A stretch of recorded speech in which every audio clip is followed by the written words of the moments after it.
In the lawless land, outlaws spotted a lone woman and thought they had an easy target. They were dead wrong. Because she wasn't begging for her life, she was warning them that her husband isn't just a man, he's the deadliest monster who is about to turn this town into a slaughterhouse. The story begins in a rugged western town where a massive crowd has gathered. Sheriffs from across the region and local townspeople have finally captured a notorious outlaw named Red. This man has a track record of every crime imaginable, from cold-blooded murder to high-stakes robbery. The town has seen enough, and the decision is final. Red is to be hanged at the crossroads today. The guards drag him from his cell, the noose is tightened, and the crowd waits for justice. But just as the drop is about to happen, Red's luck changes. His gang, a massive, lethal crew of outlaws, storms the town from all sides.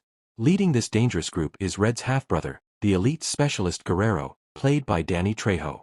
In a hail of gunfire and explosions, they tear the town apart, leaving the sheriff's flags in tatters and their bodies in the dust. Guerrero and his men successfully rescue Red and vanish into the night. The next morning, while the gang is having breakfast, Guerrero pulls Red aside. He's haunted by a vision. "I saw a dream last night," Guerrero says.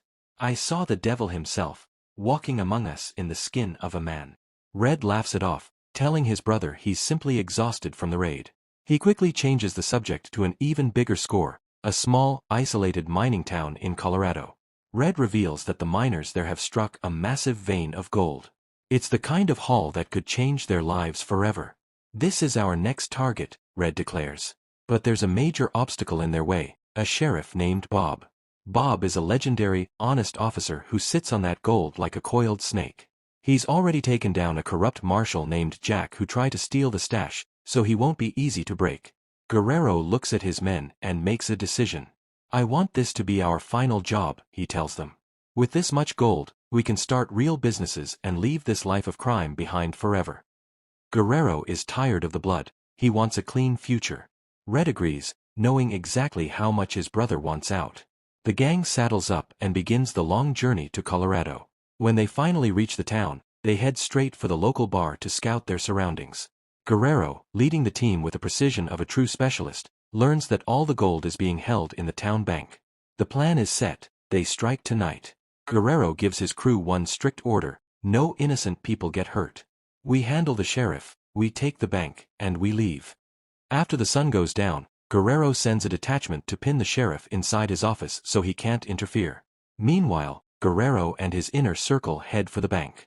They shatter the doors and storm inside, moving with lethal speed to neutralize the guards. The heist of a lifetime has officially begun. Back at the sheriff's office, Bob realizes the town is under siege. He tries to fight his way out, but a wall of lead meets him at the door.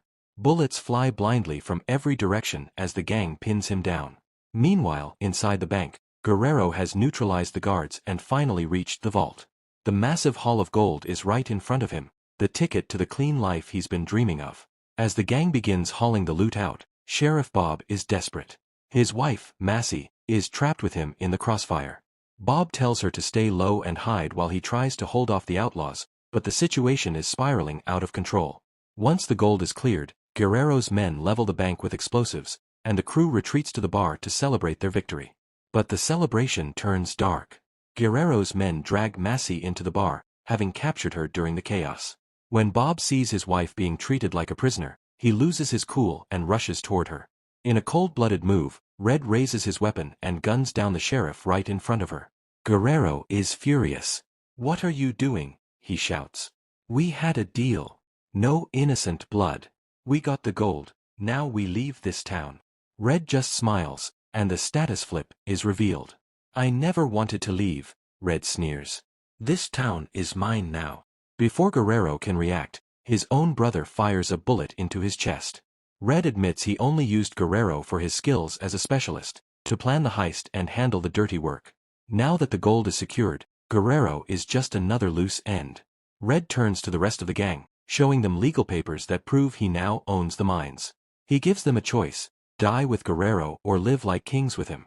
The crew, seeing where the power lies, turns their guns on their former leader. They pepper Guerrero with bullets until the clock strikes midnight. The next morning, the gang holds a mock funeral for their fallen boss. Red stands over the grave, declaring himself the new king of the territory. "Forget Guerrero," he tells them. From now on, I'm the boss. And this town has a new name, Tombstone. But the story doesn't end in the dirt. Guerrero's eyes snap open in the pits of hell. This is the nightmare he had been seeing in his dreams. As he wanders through the flames, he comes face to face with Lucifer himself, played by Mickey Rourke. The devil has been expecting him. "I've been waiting for you, Guerrero," Lucifer growls. He explains that Guerrero's name has topped the list of sinners for a long time. Every time a soul as dark as his enters the abyss, the fires of hell burn even hotter.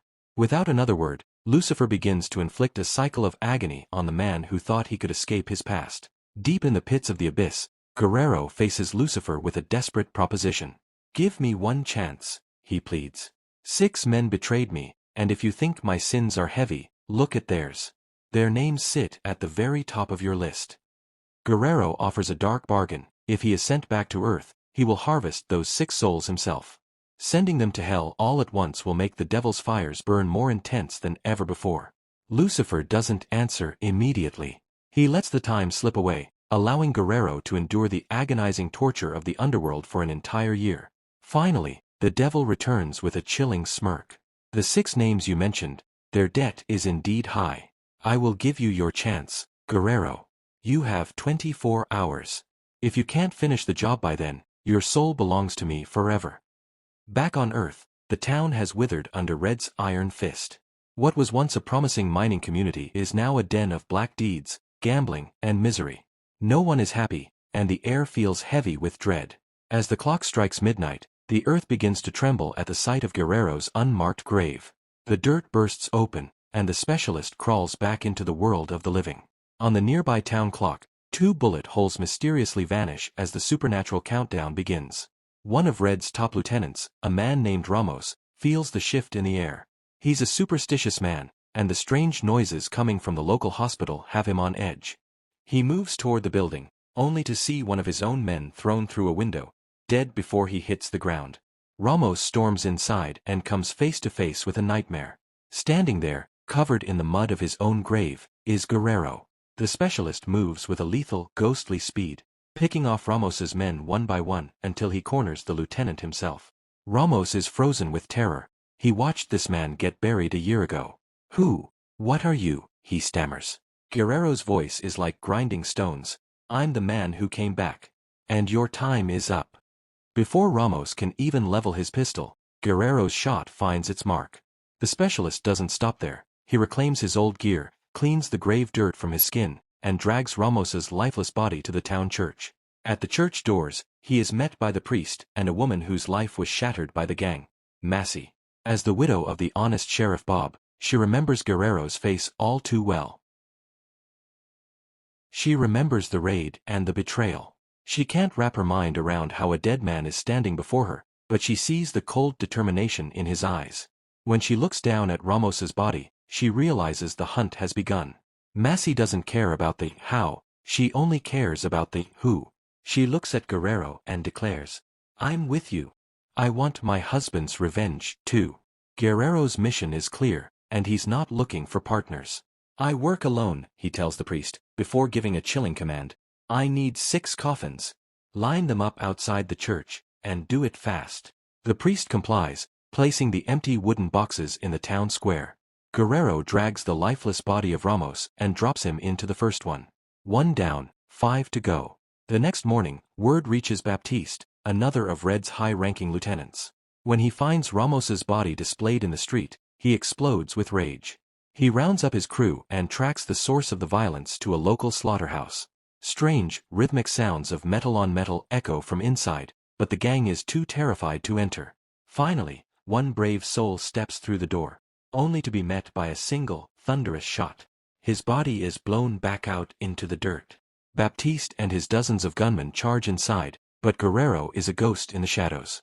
A chaotic firefight erupts, bullets shredding everything in sight, but miraculously, not a single round grazes Guerrero. He moves with the precision of an elite specialist, picking off the gang members one by one until he reaches Baptiste. With a final cold execution, Guerrero ends him and drags his body to the second coffin. The townspeople begin to gather, watching in awe as the men who tormented them are systematically erased. For the first time in a year, there is a flicker of hope in Tombstone. Massey approaches Guerrero again, her eyes burning with the same fire as his. "Let me help you," she pleads. "I have a debt to settle for my husband." But Guerrero remains cold. "I don't need help. I need results." The scene shifts to Red, who is losing his grip on the town. When his men report that 2 of his top hitters are dead and rotting in coffins, his fury hits a breaking point. His authority is crumbling. Meanwhile, Guerrero ducks into a local bar, where he is met by the shadow of Lucifer. The devil is impressed, but he's here to tighten the noose. "Your work is impressive, Guerrero," Lucifer growls. "But the sun is moving. You have exactly 12 hours left. And a warning, watch out for that woman. She's a distraction you can't afford." Just then, Red storms the bar with an army of gunmen. He kicks in the door and freezes. He's looking at the face of the man he personally executed and buried a year ago. But Red doesn't waste time on ghost stories. He orders his men to open fire. The bar turns into a kill zone. Guerrero dives into the fray, unleashing a hail of lead that drops his 3rd target instantly. Sensing his own end is near, Red panics and bolts for the exit. He almost makes it to his horse, but Massey is waiting. She levels her weapon, ready to end the man who killed her husband, but at the last second, Guerrero lunges forward and knocks her aim off. He can't let her kill Red. If he doesn't claim the soul himself, his deal with the devil is void. Taking advantage of the confusion, Red leaps onto a carriage, trampling Guerrero under the horse's hooves as he screams away into the night. Guerrero wakes up in the church, battered but still breathing. Massey is there, furious that he stopped her from ending Red. That's when Guerrero reveals the cold, supernatural truth. "I'm already dead, Massey. I made a deal in the pits of hell. If I don't harvest these 6 souls with my own hands, I burn for eternity. If you had killed Red, my contract would be void." Finally understanding the stakes, Massey pledges her full support. She knows the layout of the town better than anyone and leads Guerrero to the local mines, where the remaining traitors are hiding. They storm the site, taking out the perimeter guards. Inside, Guerrero comes face to face with a ghost from the past, Marshal Jack. Jack reveals he was the true mastermind, using Red's muscle to run the mines while he pulled the strings. He orders his 2 top enforcers, Snake and Washington, to finish Guerrero once and for all. Snake sends a wave of men into the tunnels, but Guerrero systematically dismantles them. Washington tries a more explosive approach, tossing sticks of dynamite to bury the specialist alive. But Guerrero emerges from the smoke, lunges at Washington, and carves his name into the 4th coffin by cutting the traitor's throat in front of everyone. The victory is short-lived. As they transport Washington's body back to the church, Snake launches a desperate ambush. In the chaos, a bullet tears into Guerrero's shoulder, and Massey is taken prisoner. Snake drags her into the open, screaming that he'll paint the town with her blood if Guerrero doesn't surrender.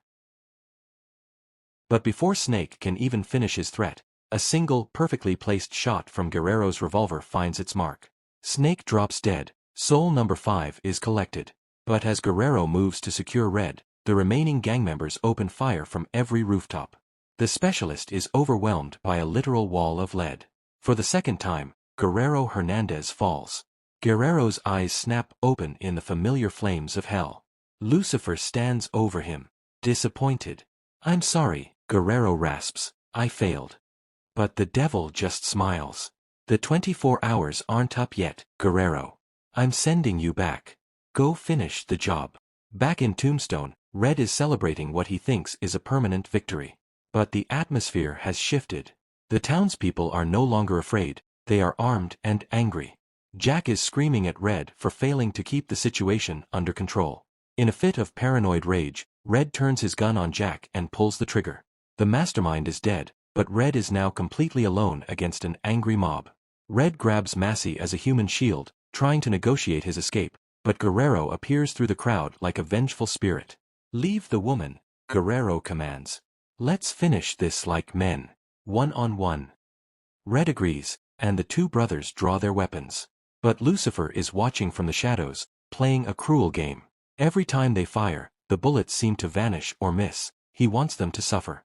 When the guns finally run dry, they settle it with their bare hands. Guerrero unleashes a year's worth of hellfire and agony on Red, eventually ending the traitor's life with a final, merciless blade. Guerrero drags Red's body to the final coffin. 6 souls collected. The debt is paid. He sits in the quiet of the church, waiting for his freedom. When Lucifer appears, Guerrero demands his release. But the devil just laughs. You died again, Guerrero. I had to intervene to get you back to Earth. You are still mine. Lucifer offers a new deal: return to the eternal torture of the pit, or continue serving as the devil's personal bounty hunter on Earth. There are millions of sinners left to harvest, and Guerrero is the perfect tool for the job. To stay out of the fire, Guerrero accepts.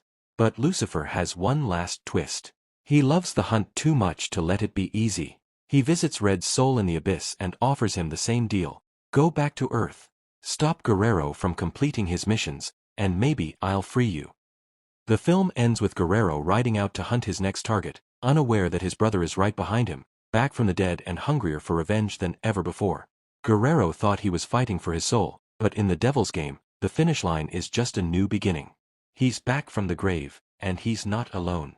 If you're ready for more high-stakes revenge, smash that like button and subscribe. Thank you for watching Cinemaned, and I'll see you in the next one.